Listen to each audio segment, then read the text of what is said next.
해외 수주기업을 위한 전략적 분쟁 해결 수단으로서 국제중재에 대하여 대한상사중재원 국제중재센터 장승화 의장님이 발표해 주시겠습니다.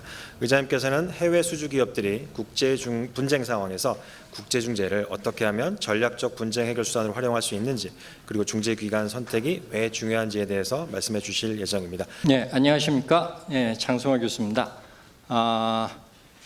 보통은 이제 요새 저희가 이 대한상사중재원의 국제중재센터를 홍보하면서 제가 강연을 하든지 아니면 뭔가 소개를 할 때 제가 이야기하는 것은 주로 왜 대한상사중재원 국제중재센터를 활용을 하시는 것이 좋냐, 그러니까 그게 기업이든 어떤 당사자 입장에서 좋나라고 하는 그 부분을 이제 제가 홍보를 하러 많이 돌아다닙니다.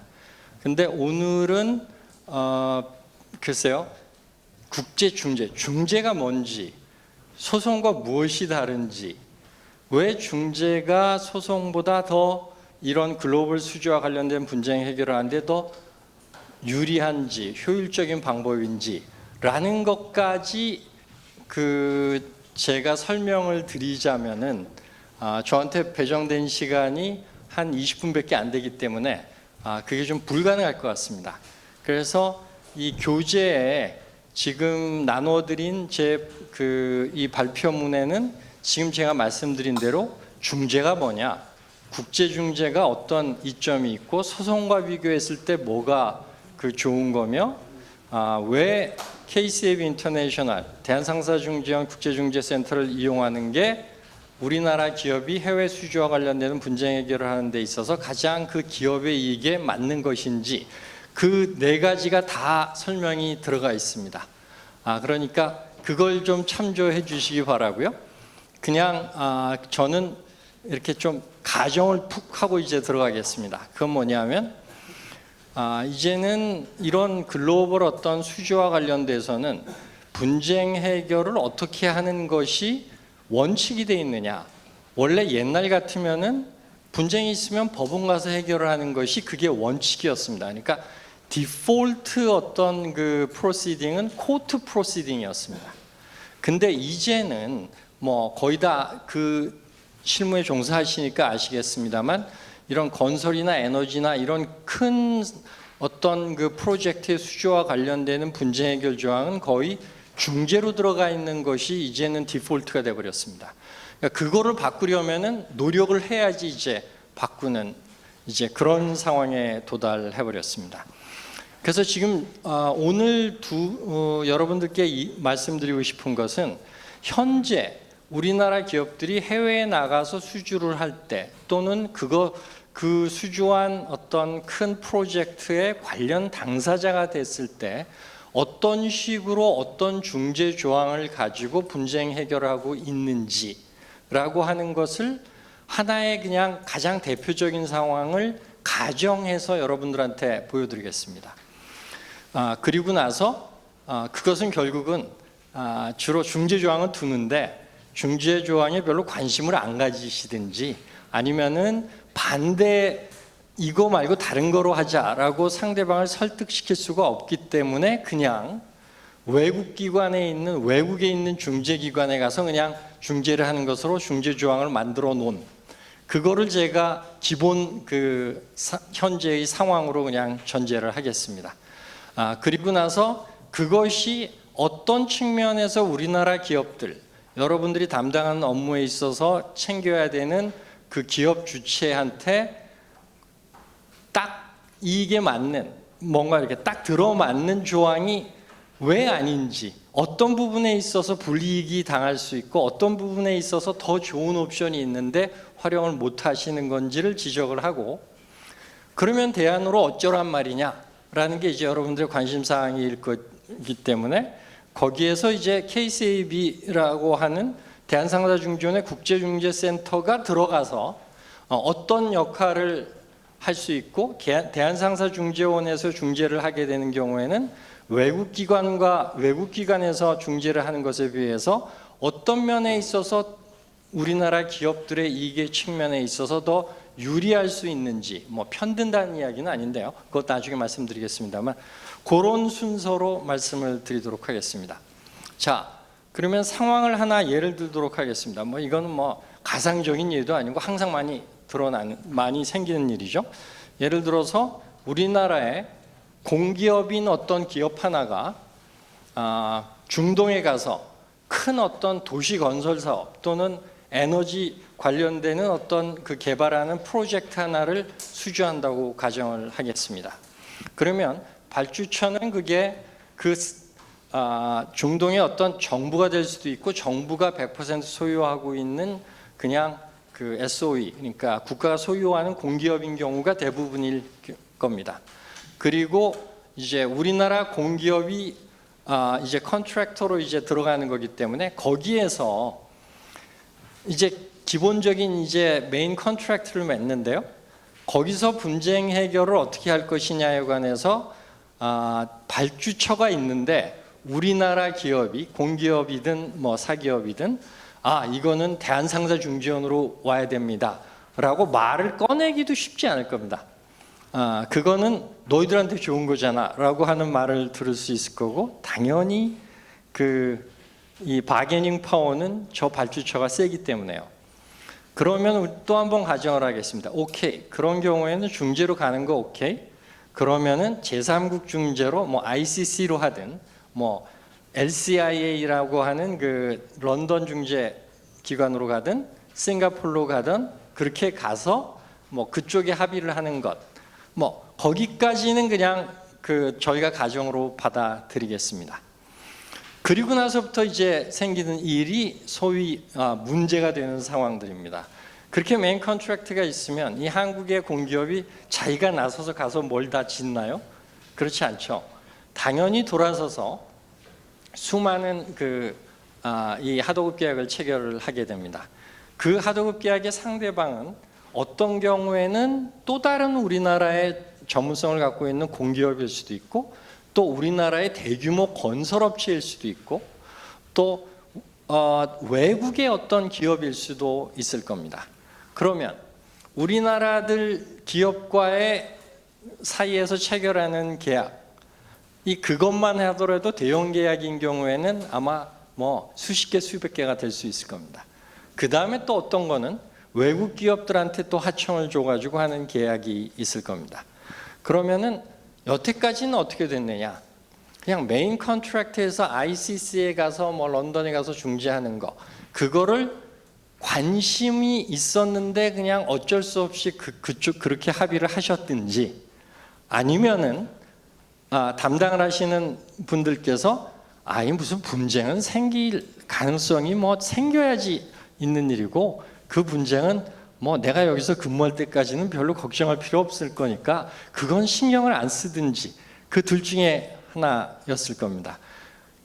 그 어느 경우든지 간에 특히 두 번째의 경우에 제가 위험하다고 하는 상황이 발생을 합니다. 그건 뭐냐면 되게 메인 컨트랙트가 있으면 돌아서서 수많은 하도급 계약을 체결하면서 이게 특히 일반 조항에 해당되는 부분은 그냥 메인 컨트랙트를 원용을 하든지 아니면은 그걸 똑같이 그냥 베껴서 그대로 집어넣는 경우가 많습니다. 자, 그렇게 되면 어떻게 되느냐? 분쟁 해결 조항이 한국의 공기업이 다른 하수급자인 우리나라 공기업, 그 다음에 우리나라의 건설업자인 기업 하고 계약을 하는데 분쟁 해결을 런던 가서 뭐 ICC 중재기관에 가서 런던법으로 영국법으로 해결을 하는 거로 되어 있습니다. 근데 그거를 잘 염두에 두고 이렇게 분쟁 해결이 되어 있구나. 그러니까 그거를 이 컨트랙터가 됐었던 한국의 공기업이든 상대방인 공기업이든 뭐 건설업 하는 업체든지 간에 그거를 잘 인식을 하고 거기에 대비를 하고 거기에 준비를 해가지고 분쟁이 생길 때 가면은 그거는 그나마 뭐 가장 나쁜 worst situation은 아닐 수가 있습니다. 근데 아무런 생각 없이 그냥 그렇게 계약이 만들어지고 사인이 될 수가 있습니다. 심지어는 우리나라 기업, 심지어는이 아니고 또 다른 상황, 수주를 한 기업이 돌아서서 외국에 있는 기업들하고 계약을 할 때도 거기에도 마찬가지로 이 조항이 그대로 들어가 있는 경우가 있습니다. 근데 혹자는 또는 변호사, 트랜잭션 변호사 중에는 그런 이야기를 할 수도 있을 겁니다. 메인 컨트랙트에 이렇게 들어가 있으면 그냥 똑같이 하도급 계약에도 이렇게 집어넣는 게 맞아.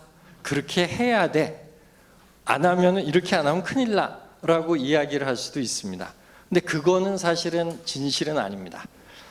이 하수급 계약, 하도급 계약에서 어떤 중재 기간을 선택하고 어떤 중거법을 선택하고 중재지를 선택하고 하는 그거를 어떻게 설계하느냐에 따라서 이 메인 컨트랙터하고 똑같이 카피를 해서 하도급 계약에다가 집어 넣을 필요가 있는 경우도 있고 아닌 경우도 있습니다. 그렇지만 제가 오늘 말씀드리려고 하는 것은 KCAB 인터내셔널을 활용을 하면서 이 분쟁 해결 조항을 제대로 잘 설계를 하는 경우에는 메인 컨트랙터하고의 관련해서 아무런 충돌되는 문제가 생기지 않을 수도 있으면서 한국 기업의 입장에서 더 유리한 내용의 어떤 분쟁 해결 절차를 가져갈 수 있다고 하는 겁니다. 그러면 그동안 그러면 이제 질문이 이제 또 생깁니다. 무슨 질문이냐면 그런데 대한상사중재원도 있었고 옛날에도 있지 않았느냐? 지금 처음 생긴 게 아니고.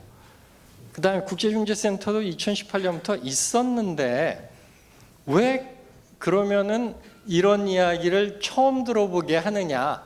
왜 대한상사중재원은 와서 이런 이야기를 한 번도 해준 적이 없느냐라는 질문을 가질 수 있으실 겁니다. 지금 몇 분께서 벌써 끄떡끄떡 하시는데요. 맞아, 대한상사중재원은 이런 이야기 나한테 해준 적이 없는데 그 이야기를 한번 들으실 수 있을 거고, 그 다음에 두 번째는 만약에 이쪽의 중재에 대해서 경험이 있고 관심이 있는 분들 중에서는, 그 다음에 대한상사중재원이라는 게 있다는 걸 알고 있는 분 중에서는 한번 대한상사중재원 말을 꺼냈더니 상대방 기업이 웃기지 마라 하면서 반응도 안 하더라. 그쪽은 못 간다, 아니면 그쪽 가면 안 된다 라고 이야기를 하더라 라는 경험을 갖고 있는 분이 계신지도 모르겠습니다. 근데 제가 이 말씀을 드리는 것은 그동안 이런 글로벌 수주하고 관련돼 가지고 대한상사중재원 국제중재센터를 이용하지 않으신 게 그 업무에 종사하시는 분들의 잘못이다라고 제가 얘기하면서 왜 이렇게 잘못했어? 제대로 해! 라고 오늘 말씀드리러 온 게 아닙니다. 그것은 바로 저희 잘못입니다. 대한상사중재원이라는 기관이 있다. 다른 해외 기관에서 하는 것과 동등한 수준의 서비스를 제공할 수 있다. 또는 다른 중재기관에서 하는 것보다 우리 기업 입장에서 비용 측면이든 시간 측면이든 또는 절차에 있어서의 어떤 친숙성을 갖고 있는 기관의 분쟁 해결을 한다는 것에서부터 나올 수 있는 이점, 이제 그런 부분에 대한 이점이 있다라는 것을 저희가 충분히 이 글로벌 수주에 참여하신 당사자들께 설명을 제대로 못 드렸기 때문이라고 저는 자책을 합니다. 그래서 오늘 저희가 말씀드리고 싶은 것은 옛날에 어떨지 몰라도 이제 오늘부터는 충분히 우리나라 기업 입장에서 본인 기업이 어떤 이 negotiation leverage, 협상의 어떤 주도권을 줄 수 있는 갑의 입장에 있는 경우에는 충분히 그 갑으로서 상대방을 설득할 수 있는 그 어떤 기회가 있는 것을 10분 활용을 하시라. 그 다음에 예전 같으면은 협상력에 있어서 우위가 없는 경우에 우리가 이야기를 꺼냈을 때 상대방이 에이 KCAB 가면 안 돼 라고 얘기했던 것이 이제는 오늘부터는, 올해부터는, 작년부터는 더 이상 유효하지 않다. 즉 한국 기업 입장에서 외국 기업이든 아니면 우리나라의 다른 기업이든 KCAB로 가서 해결을 하는 것이 합리적인 옵션이 될 수 있어 라고 하는 그 설득의 근거를 저희가 알려드려야 그거를 가지고 설득을 할 수 있고, 또 대한상사중재원에 가서 분쟁을 하겠습니다라고 위에서 결제도 받으실 수도 있고, 그렇게 선택을 한 것이 나중에 무슨 감사 대상도 아니고 잘했다라고 칭찬을 받으실 수 있어야 되는 이제 그런 이슈들이 이제 등장을 합니다. 그러면은 한 가지 이제 제가 짚고 넘어가야 되는 것은 그럼 과거에는 왜 가만히 있었고 뭐 왜 과거에는 우리가 설득을 할 수 없었는데 이제는 상대방을 설득할 수 있냐라고 하는 거를 이제 말씀드리는 게 오늘 제가 말씀드려야 되는 것의 핵심입니다. 저희가 국제중재센터는 2018년부터 존재를 했습니다만 우리가 최소한 두 가지 측면에서 다른 국제중재기관에 비해서 이렇게 뭐라 그럴까요? 우리도 뭐 싱가포르, 런던하고 뭐 똑같은 서비스를 제공할 수 있어 라고 하는 거를 주장하기가 조금 힘들었습니다. 한 세 가지 정도라고 말씀드릴 수 있겠네요. 첫째는 일단 그 중재기관이 돌아가려면은 중재기관의 중요한 바퀴가 한 4개 있습니다만 그 중에 하나는 중재인입니다. 훌륭한 중재인을 임명할 수 있어야 되고요. 그 다음에 이거는 중재기관의 바퀴라기보다는 그냥 그 자체일 수도 있습니다만 그 사건을 매니징하는, 사건을 돌리는 사무국 로여들이 굉장히 국제적인 수준으로 이 사건을 잘 돌릴 수가 있어야 됩니다. 그 다음에 또 다른 축은 이건 사람은 아니고 어떤 중재기관이 중재 절차를 진행하려면은 룰이 필요하겠죠. 중재 규칙이 필요합니다. 그 중재 규칙이 다른 해외 유수의 중재기관에 못지않는 훌륭한 중재 규칙을 갖고 있어야 됩니다. 이제 그 다음에 또 하나는 뭐 말씀드릴 필요가 없어서 말씀을 안 드리고 그러면 그 세 가지 측면에 있어서 대한상사중재원이 이제는 다른 해외 유수의 중재기관에 못지않다라는 거를 저희가 입증을 할 수 있어야 여러분들이 상대방을 설득하실 수가 있습니다. 자, 첫째, 중재인을 먼저 말씀드리겠습니다. 사실 전 세계 이런 해외 글로벌 수주와 관련되는 이런 큰 어떤 그 분쟁 시장에서는 중재인의 어떤 풀이라고 하는 중재인들이 있는 그 풀은 사실 단일 풀입니다. 하나입니다. 글로벌리 사실은 하나입니다. 즉 중재인이 대한상사중재원에 따로 ABC가 있고 ICC에 DEF가 있고 싱가포르에 뭐 그 다음에 뭐 HG 뭐 그렇게 있는 것이 아닙니다. 같은 풀이 있습니다. 다만 저희가 그동안 KCAB에서 훌륭한 ABC급의 A급의 중재인들을 임명할 수 없었던 그 난관이나 이유가 있었습니다. 그건 뭐냐? 제가 KCAB 중재인도 많이 했는데요. 제가 당사자가 지명한 중재인이 됐을 때 훌륭한 의장 중재인을 모셔오기 위해서 접촉을 하면 10건 중에서 한 8건은 처음에 그 제가 접촉을 했던 분들이 안 하겠다라고 이야기를 합니다. 그 이유는 뭐 그냥 직접적으로 말씀드리면 중재인의 보수가 다른 중재기관에서 하는 보수에 비해서 한 반 정도밖에 되지 않았습니다. 그 다음에 이 사무국이 얼마나 그러면은 이 탑 클래스의 그 서포트를 해줄 수 있는지에 관해서도 조금 의문을 좀 표시를 했었습니다. 그러다 보니까 저희가 세컨 클래스나 서드 클래스의 중재인을 모실 수밖에 없었고 그러다 보니 비교했을 때 중재인의 퀄리티가 그만큼 떨어진다라는 이야기를 평가를 받을 수밖에 없었습니다. 자, 그걸 어떻게 해결했느냐? 작년에 저희가 국제중재 규칙을 개정을 해서 그 보수 수준을 거의 한 80%까지 올렸는데요. 그럼 20% 갭은 어떻게 하느냐? 사실은 80% 그 갭이 문제되는 사건들은 대형 사건들입니다. 대형 사건의 경우에는 시간당 중재인들 보수를 지급할 수 있게 해서 다른 중재 해외 기관에서 받는 것과 똑같은 수준으로 지급할 수 있는 그 규칙상의 근거를 마련을 했습니다. 그러니까 이제 중재인도 KCAB 인터내셔널이 훌륭한 분을 모시려고 그럴 때 나 안 해라고 이야기를 할 디스인센티브가 없어졌습니다. 자, 그다음에 두 번째, 사무국 직원입니다. 사무국 로여들, 변호사들입니다. 그것도 우리가 뭐 ICC하고 똑같은 수준의 그 서비스를 제공할 수 있다라고 얘기를 하려면 어떻게 해야 돼요? 사람이 같은 사람이어야 되잖아요. 그래서 저희가 ICC에서 한 15년 정도 일을 하고 홍콩 이 ICC 리저널 오피스에서 헤드 카운슬을 했던 분을 사무총장으로 모셔왔습니다. 그 다음에 그분 이외에도 이제 저희가 기존에 있던 인력에다가 더 더해서 중재 전문 변호사들을 이제 저희 사무국 인력으로 확충을 했습니다. 자, 그러니까 아까 말씀드린 세 가지 바퀴 중에 두 가지 바퀴가 해결이 됐습니다. 그다음에 또 하나 바퀴가 제가 뭐라 그랬었죠? 백 변호사님? 중재인, 사무국, 규칙. 네, 규칙은 벌써 아까 말씀드린 대로 중재인 보수에 관한 부분을 포함해서 저희가 지금 사실 올해 1월 1일부로 새로 시행되는 규칙은 정말로 뭐 ICC나 CEAC이나 거기 있는 중재 규칙 다 갖다 놓고 그 다음에 저희가 거기와 차별화할 수 있는 부분을 더해서 완성을 해서 지금 1월 1일부터 적용이 되고 있습니다. 그래서 규칙이 뭐 이상해라고 하는 말을 할 수가 없게 바꿔놨습니다. 거기에다가 저희는 조금 더 신속하게, 조금 더 뭐라 그럴까요? 더 비용이 더 경제적으로 덜 들게끔 하는 방향으로 저희가 규칙을 만들었습니다. 그 다음에 규칙 만든 내용 중에서 저희가 이렇게 내세울 수 있는 트레이드마크로 내세울 수 있는 것 중에 하나가 대륙법계 국가 중에서는 처음으로 저희가 이 센터 안에 국제중재 심판원이라고 하는 인터내셔널 아비트레이션 코트인데요.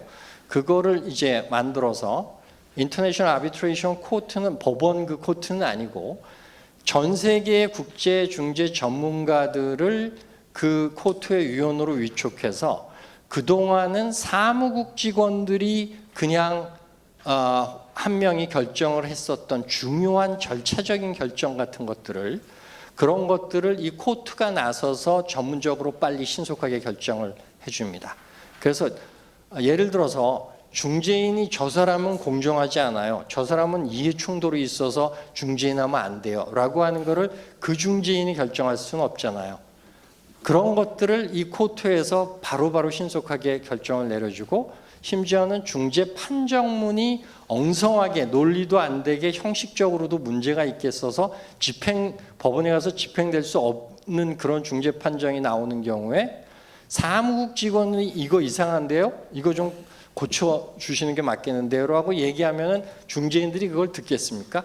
그걸 대신 코트의 멤버들이 코트의 이름으로 그거를 시정하고 형식적인 측면뿐만 아니라 실체적인 측면에 있어서의 논리의 흠결이나 공백이 생기는 부분에 관해서는 그거를 지적하고 해서 그걸 다시 완벽하게 집행하게 될 수 있는 형태로 만드는 그런 역할을 이 코트 심판원에서 합니다. 자, 그래서 이제 아까 처음 말씀드린 내용으로 돌아가자면 상대방이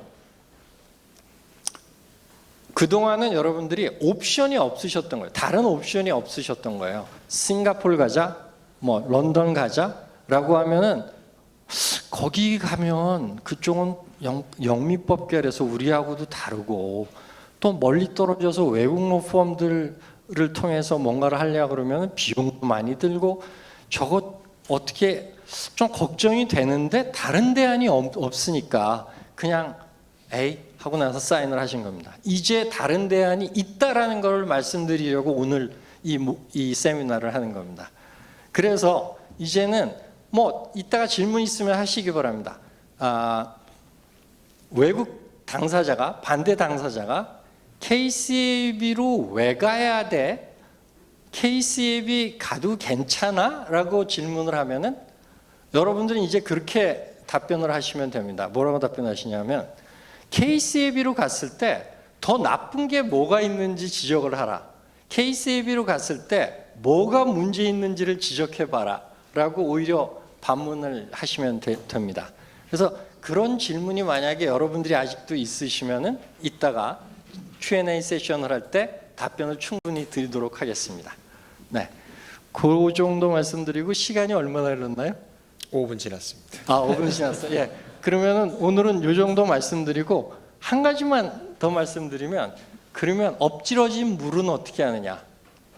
지금 앞으로는 이 이야기를 듣고 오늘 세미나를 듣고 KCAB 인터내셔널 쓰는 거를 적극적으로 고려하겠는데 지금 이미 벌어져 있는, 이미 사인 다 한 컨트랙트는 어떻게 하느냐?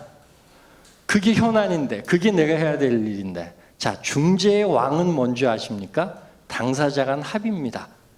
그렇기 때문에 예를 들어서 아까 세 가지 얘기를 했었죠. 다른 한국 기업, 다른 한국 공기업, 그 다음에 외국 기업. 다른 한국 기업들하고 체결된 그 계약에 외국 기관 합의가 돼 있는 거는 지금이라도 분쟁이 발생한 다음이라도 사후 합의를 해서 KCAB로 오시면은 저희가 할 수 있습니다. 다만 이게 뭐 우리나라 기업들 간의 중재인 경우에는 국내 중재가 될 수도 있고 그렇게 되면은 국내 중재 규칙이 적용될 수도 있습니다. 그 경우는 선택을 하시면 됩니다. 우리나라 기업들 간의 분쟁이니까 그냥 KCAB 국내 중재 규칙으로 해결하는데 문제가 없다 하면 that's fine입니다. 근데 만약에 메인 컨트랙트하고의 어떤 그 컨시스턴시라든지 정합성을 맞추기 위해서 외국 기관에서의 중재와 비슷하거나 궤를 같이 할 수 있는 어떤 절차로 분쟁 해결을 KCAB에서 했으면 좋겠다라고 하면 KCAB의 국제중재 규칙으로 처리를 하는 것으로 합의를 하면 됩니다. 그러면 저희가 거기에 맞게 해결을 해드립니다. 그것만 말씀드리고 마치도록 하겠습니다. 고맙습니다.